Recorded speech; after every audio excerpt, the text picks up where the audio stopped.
DNVR Avalanche pregame show live from the Toyota Lounge and powered by your Front Range Toyota dealers. We've got the Avs taking on the Vancouver Canucks. We've got Bailey and Rudo coming to you live. It is a sludge game. The Avs played yesterday. Vancouver played yesterday. So get ready for maybe a not great back-to-back hockey game. I don't know. We do think the Avs should be about as rested as you can be on a back-to-back given yesterday, but Vancouver not.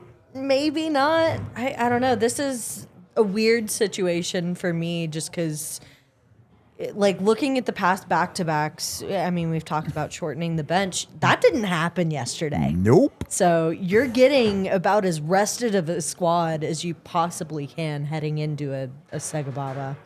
And that's, I think, a best-case scenario for this team, where you're looking for maybe some more messy. You're looking at maybe a messier matchup, messier hockey, but you're looking for your top guys to show up and out. You're going to see some of those top guys, I think, get some of those minutes that you're used to them getting on any given night. And I don't know. That's the expectation for me heading into something like this. Yeah, I think you're going to need...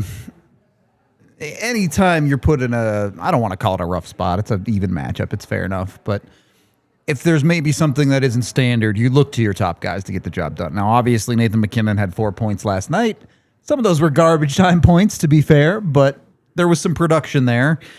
On the flip side, Martin Necas, no points last night. Gabe Landeskog, even though technically scored no points last night. Had one.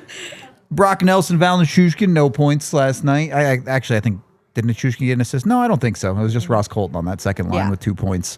So the Avs have some guys that, look, this isn't how the world works. It's not, they didn't score yesterday, so they get to score today. Are you telling me 9 goals is not the standard, Rudo? Yeah, and it's not the guys who didn't produce yesterday. That doesn't mean they get to produce today, but you would like to see it out of those guys today, right? Mm-hmm. No, absolutely. That's kind of what I'm looking for. You see a lot of those top guys kind of stepping up in yesterday's game. I'd like to see some of those guys who maybe didn't get on the board to finally find that here tonight. I mean, Martin Necas has been incredible through this season so far.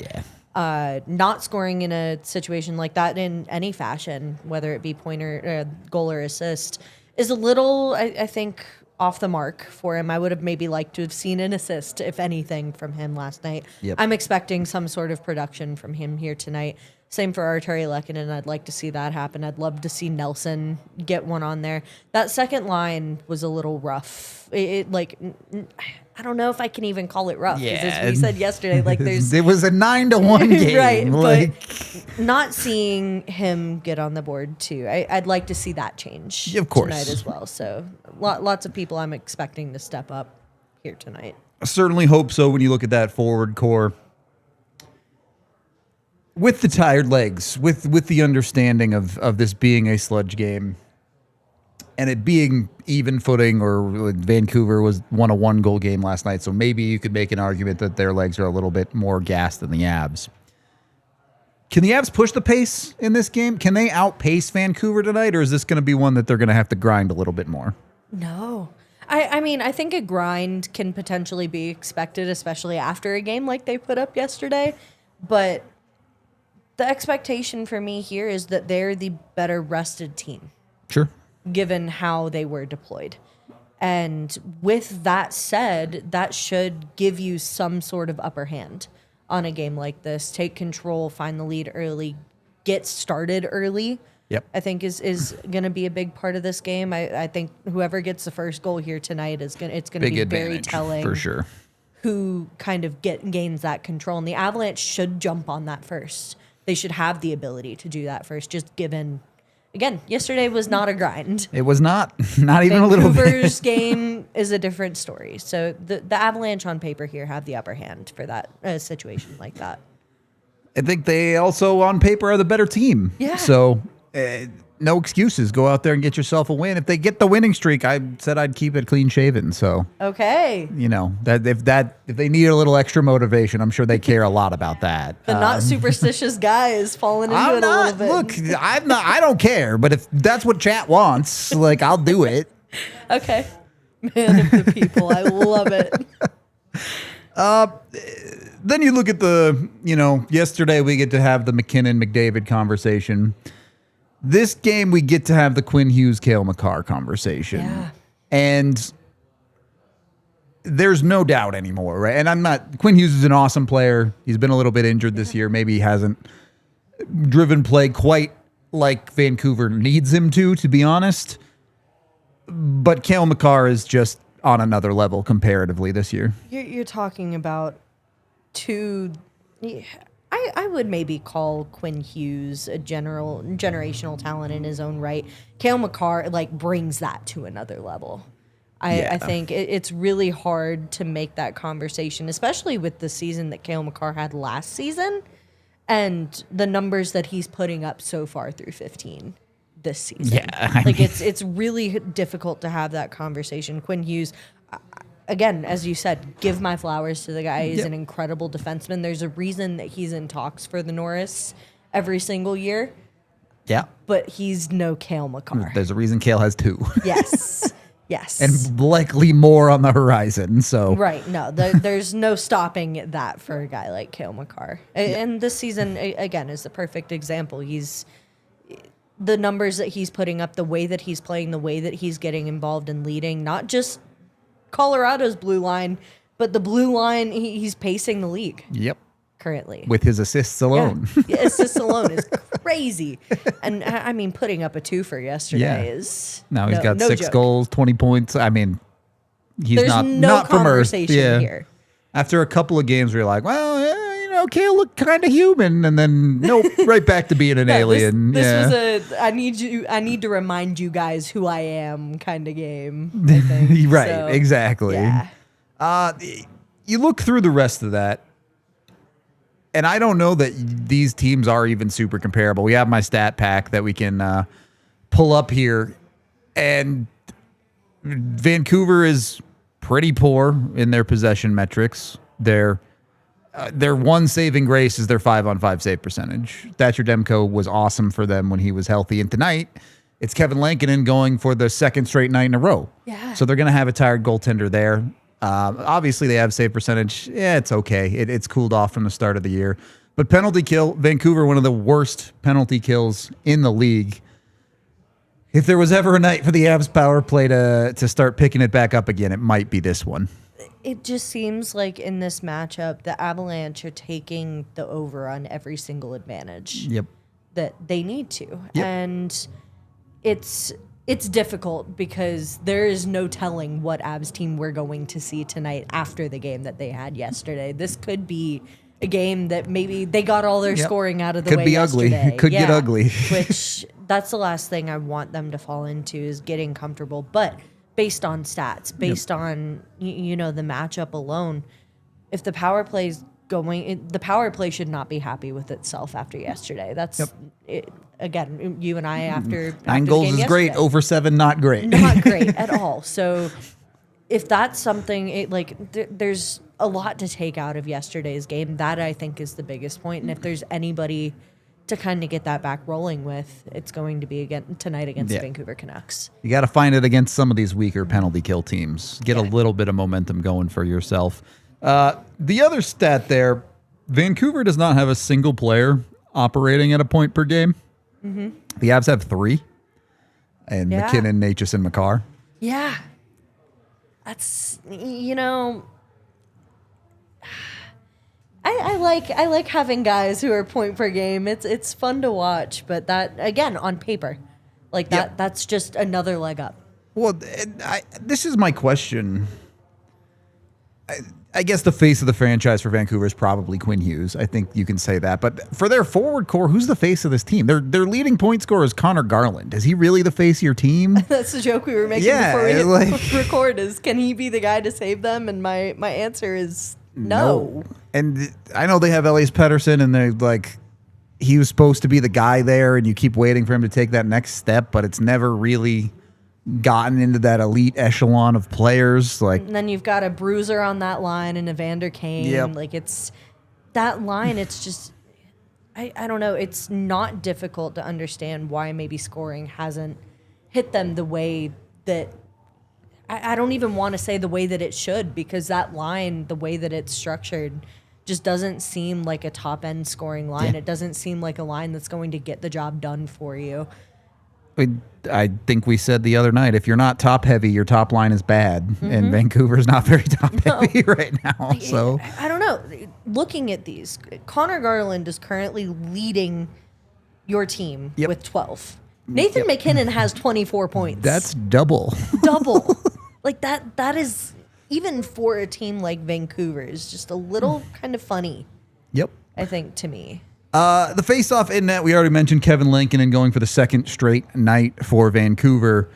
But Mackenzie Blackwood officially getting the start for the Avs as expected. But, with the Avs, sometimes you never know until you know. No, but it will be Blackwood. So, no. And that the way that it should be. Yep. I think this is going to be an interesting one for him to start. It's a good one to kind of get back on his legs. I don't know. I don't want to say I wasn't pleased with his last start, but it definitely didn't look like the Mackenzie Blackwood that I think we are all familiar with. Yeah. Looked like a guy who's still shaking off a lot of rust. That's what I'm worried we may see again here tonight. Been a week. Given how long it's been since we've seen him. And I'm hoping in that time frame he's had some opportunity to work on some of those things positionally, work on the way he's approaching the puck, and improve that coming into this game. Because again, this is your starter. This is a guy who ideally we want to take over the workload that Scott Wedgwood has been seeing to start the season so far. And that's not going to happen if if the Avalanche are going to kind of be a little stingy. Can't play him once a week for sure. Yeah, and expect that. Which makes me think this is a Mackenzie Blackwood who maybe is not 100% yet. Yeah. And Jared Bednar does not want to put that workload on him until he is 100%.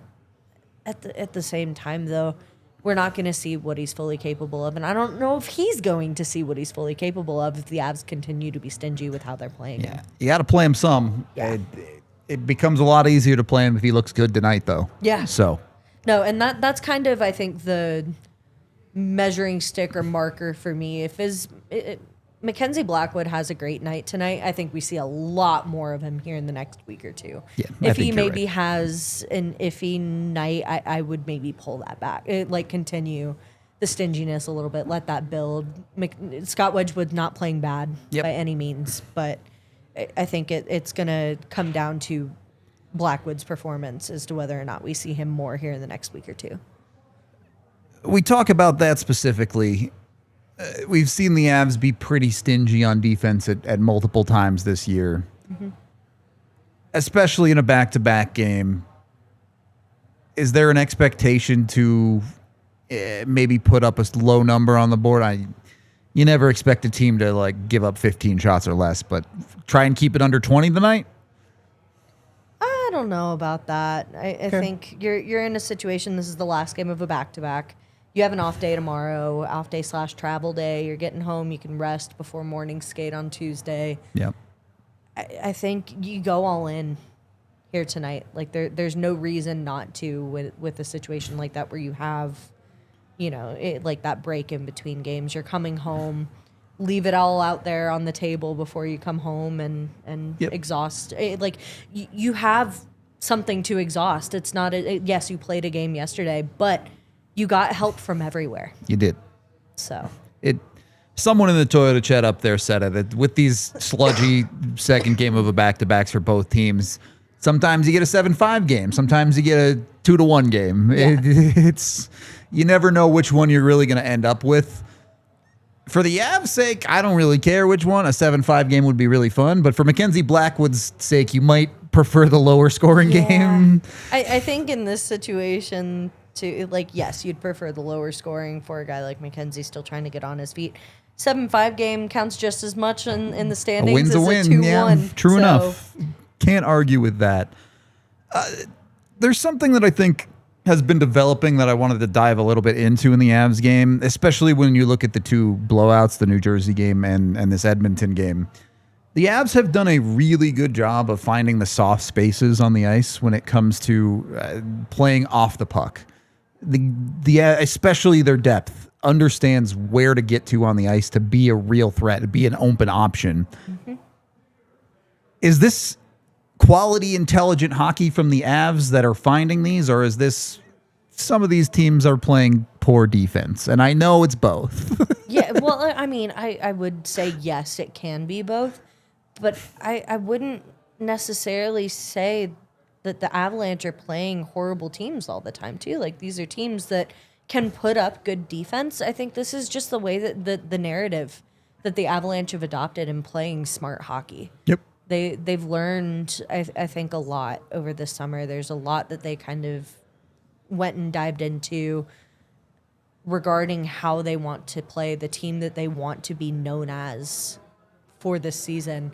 And that's a lot of where that comes from, is playing smart hockey, simplifying your game, making sure that you're in the right places, you're receiving the passes that you need to, slowing down the game when you need to, because you know you have the speed to skate around players. But that's what makes a good team, is knowing when to draw that back. And the Avalanche have gotten really, really good at that, especially, you know, we talk about this being a dangerous team, but getting that from your depth is a huge part of this team's narrative, knowing that it's not just the top six that can, you know, hash it out and then draw it back, that you're getting it from all four lines. Let's move on to the defensive side of that, too. We've talked a lot about, call it comfortable levels or whatever you want. Brent Burns seems to be fitting in nicely. Sam Malinsky has stepped up quite a lot since Sam Girard has gone down. Mm-hmm. Your top pairing looked great the other night. Josh Manson continues to be effective. Is there really a whole lot more you can ask from the Avs defense right now? No. I really wish I had a different answer, but no. Yeah, like, I think that's fair. Yeah. With what they've got so far, having a guy like Sam Girard out of the lineup and the way that they are still rolling, there's not much more that you can expect from a group like this. I want to point out Sam Malinsky and highlighting how big of a difference maker he's been in games, especially as of recent. Yep. Dude has stepped up, especially for a third pairing defenseman. Makes it really, really difficult for him to be counted out of that conversation, because he's been huge for this team. And this is a guy who maybe kind of had a wishy-washy season last year, but earned himself a spot on this roster, and he's proving that so far. Yeah. Kind of out of the scope of this game, but it'll be a very interesting conversation what the Avs look to do when Sam Girard gets back. Oh, yeah. You're obviously running Malinsky, but do you try and find a way to keep him on the right side? Yeah. Do you live with maybe a reduced version of him on the left side? Earlier in the season, you were fine with that. Now, given what he's given you on the... he's not playing 100% of his minutes on the right side, but he's just looked so strong back on that side that it's like... I don't know, Josh. You might have to go play the left for a little bit. You know, and I don't exactly mind that. Yeah, either. no. Like, if that's how you're getting, like, the way the Josh Manson's been playing, period, I haven't minded at all. I've really liked his game so far this season. He's had a couple, you know, iffy performances in certain games, positioning lapses, but overall has been an important part of this blue line, with the way, paired in tandem with the way that Sam Malinsky is playing on his natural side. It's a big conversation that Bednar's going to have with his personnel and how to deploy that, because I don't know how you take Sam Malinsky away from that. I agree. I don't think you can. Realistically, if you're trying to ice your best lineup, I don't know how you take him away. As for tonight, the Avs have put themselves in a situation where they won the first half of a back-to-back. So if you get anything out of this, you consider it a win. Mm-hmm.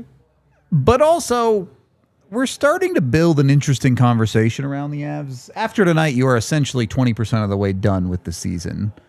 If they win or get an overtime loss tonight, they will be 20% of the way into the season with one regulation loss. There are teams in the NHL right now with double-digit regulation losses. Yeah.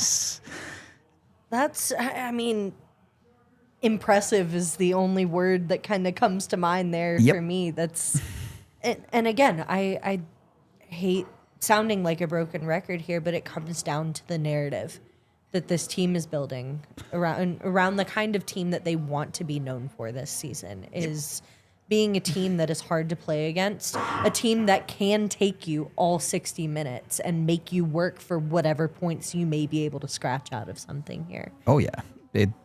They have had literally 0 easy games. They've never lost by more than a goal so far this season. Now, they could get blown out tonight, and that could change. SEGABABAs are weird, but again, they built themselves into a situation where in the micro, if you lose the second half of a back-to-back, you say, well, we got our 2 points. It's a fine road trip. Yeah. We don't mind. And in the macro, you say, well, that's only our second loss of the season if it does break that way. Right. And yeah, in the moment, you're probably going to be disappointed. You think this is a team the Avs can beat, sure. But the Avs are setting up a context where they've earned a little bit of grace if things don't necessarily go their way. And I think the word I like to bring up here is sustainability. Because you look at some of these other teams. That wicked hot start from Utah, yeah, that's done. They lost again today. They're back down to 9-7. Not chasing the Avs the way they were. Winnipeg's hot start has cooled off a little bit. They're only 6-4 in their last 10. You even look up in the East as well, and you're seeing some of those teams cool off. Pittsburgh's still kind of doing it. I guess they're only 4-3-3 in their last 10. They're kind of surviving off of overtime points too. New Jersey's had a couple of losses. All of these teams that had wicked hot starts, the unsustainability is starting to creep in. And if anything, the Avs play has transferred into almost an even more sustainable. Obviously, they're not going to score 9 goals, but you look at their possession metrics. You look at pretty much everything but their power play, and you go, yeah, the Avs might just be one of the best teams in the league in that category. Yeah. No, I think, again, you bring up 5-on-5. And this team, I think, through the stretch so far, that is the one sustainable point that I cannot, argue any differently. Like, this is a situation where the Avs have dominated. And if that's something they continue to do through the next 10, this team becomes unstoppable in a sense.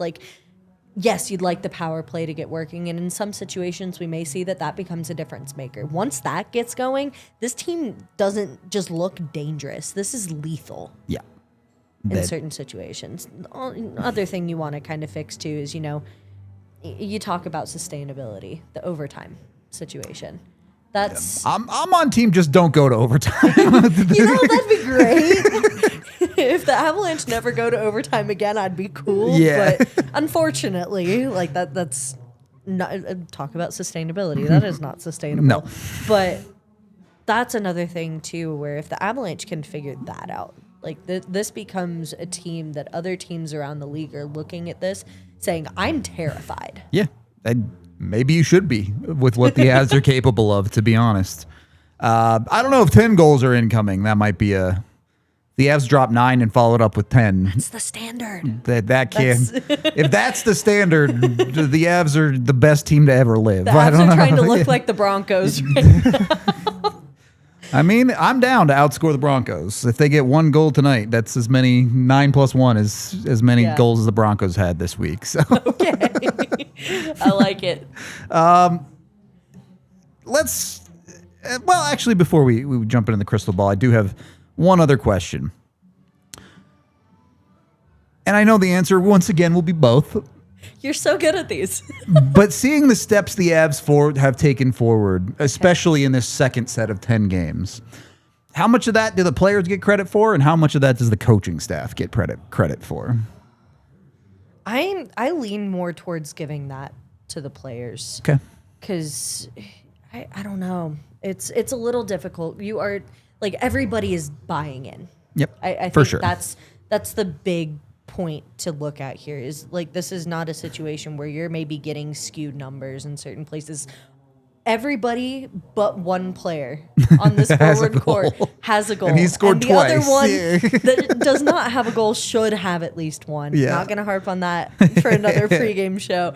But everybody here is buying in. And yes, some of that has to do with the culture that Jared Bednar is creating and the kind of coach that he is, because he is a player that players respect. He's earned a lot of respect from his personnel with the way that he coaches, with the way he runs his team, and that's nothing to be shirked and shy away from. But there's also something to be said about the leadership that's coming from every single aspect of this locker room. Getting a Gabe Landeskog back, seeing the way Parker Kelly has stepped up, seeing the way Jack Drury has stepped up. you're getting leadership from every single facet of this team, and that's something to be commended. I think it's hard to not sit there and appreciate the work that the forward core has put in so far here. The title of my review from yesterday's game was "All of the Avs are good." So I think that one is spot on right there. Let's get to the crystal ball. Bailey, give me a name, give me a score. What do you got? I'm going to start this off. Landy's got it Let's tonight. go. Finally, they're not going to be offsides. It's going to go in for him here tonight. Give me 4-2. Okay, I like it. I am going to go. I'll go 5-2. I'll prices right you a little bit. Okay. I do think the Avs might have some scoring punch here against Vancouver and a tired Lankinen. For a goal scorer, I'll let you have Landy. I'll go elsewhere, and I'll just move up the lineup one and take Necas. Okay. It's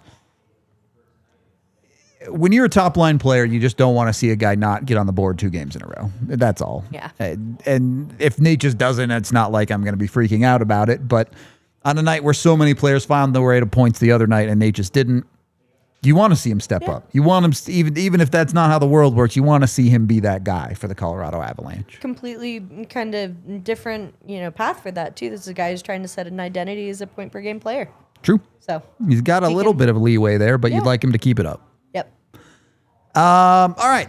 Let's get into my pre-game picks as well, as they are presented by Bet365, where things are never ordinary. I did take the Avs to win the first period. Surprisingly hard to find good money on the Avs, given it's a SEGABABA here. Okay. But you get a little bit of good money if they win the first. I took the Nelson point. He can assist on whoever's goal, or he can score one. I don't care. I wasn't specific. I got plus money on a Nelson point. And then I am expecting a good game out of Blackwood. I took Vancouver to score under 3. Okay. Not great money there, but that's, it's something. The betting with my heart, not my head, maybe on that one. Like yeah. as long as Blackwood gets the win there, like that's a win either way. If you're not True. making money, at least a lot of it off of that. Yeah, but you want to see Blackwood look good. I think long-term picture, that's maybe the most important takeaway from this game is what do you get out of Mackenzie Blackwood? Yep. But we'll see either way. Whatever you do, make sure you throw down your bets with Bet365. Might have been hitting pretty decently this year. Yeah, again, I need to look over your shoulder for these bets I think, in the future. Do it with them. Make sure you're 21 or older, physically located in Colorado. And if you or someone you know has a gambling problem, call or text 1-800-GAMBLER today. When you talk about rest, yeah, obviously the games look different with Vancouver playing a close one and the Avs blowing out Edmonton. Do those extra 3 days off help the Avs too, or is it they played yesterday that kind of resets the market on that? Yeah, no, I'm not looking. That rest helped with yesterday. Sure. I don't see it as helping today. That's like fair. You're as back to back is a back to back. Yeah. In my mind, you're coming into this tired, whether or not whether you played on Thursday or whether you played on Tuesday. Like rest is great for that first game. But the second game, all back to normal. On the table, sure. Yeah. Well, the good news is the Avs should already be adjusted to the West Coast time frame because of the 8 o'clock start. Another late one. At least this one's 7 o'clock local. All right. Yeah. I can't make that complaint on this one, but. So. I say that and the game won't start till like 8:15, but whatever. Don't say that. We need to not put that out in the universe. We're set at 8:08. Let's keep it that way. Any final thoughts before we get out of this pregame, Bailey? Nah, not much. We've got another star-studded matchup. Yep. I'm looking to see a lot out of Makar again tonight, but on the other side of it too, I'm looking for Quinn Hughes to have a big game here tonight as well. I'm sure he wants to step up and look good, but absolutely, you know what? He doesn't have to. If he doesn't want to, like I'd be okay with that, but I'm not that naive. So Yeah. All right. Well, we'll wrap this thing up. Join us for the watch along. We just got a bunch of new emojis. I know we had some new ones the other day. There's even more now. So I want to see the chat spammed with all sorts of stuff when the Avs score tonight. And also be sure to join us post-game late night where we'll break down whatever happens in this one no matter what. This has been the DNVR Avalanche pregame show, and we will talk to you in a few minutes. We all silly like the mayor.